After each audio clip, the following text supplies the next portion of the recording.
వాళ్ళ పుట్టినరోజు ఈ సందర్భంగా అందరూ ఆసుపత్రి మన బసవతారకం ఇండో అమెరికన్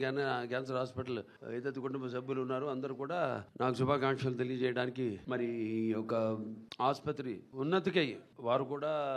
భాగస్వాములైన ఈ ఆసుపత్రి డాక్టర్లు అయితేనేమి సిబ్బంది అయితేనేమి మెడికల్ నాన్ మెడికల్ పారామెడికల్ అలాగే నర్సింగ్ స్టాఫ్ అయితేనేమి అందరూ శుభాకాంక్షలు తెలిపినందుకు. అంటే ఆసుపత్రి 20 సంవత్సరాలు అయింది ప్రారంభించి. ఇప్పటికే 1989లో అప్పటి ముఖ్యమంత్రి వర్యులు తెలుగుదేశం పార్టీ వ్యవస్థాపకులు విశ్వవిఖ్యాత నట సార్వభౌమ కలప్రపూర్ణ డాక్టర్ పద్మశ్రీ నందమూరి తారక రామారావు గారు ఆనాడు ఆసుపత్రికి శంకుస్థాపన చేయడం, అదే అనివార్య కారణాల వల్ల 10 సంవత్సరాల తర్వాత 2000లో పూర్తి కావడం, తర్వాత జనధనాభివృద్ధి చెందుతూ 40 పడకల ఆసుపత్రితో మొదలయ్యి ఇవాళ 715 పడకల ఆసుపత్రిగా అభివృద్ధి చెందడానికి మరి ఎంతోమంది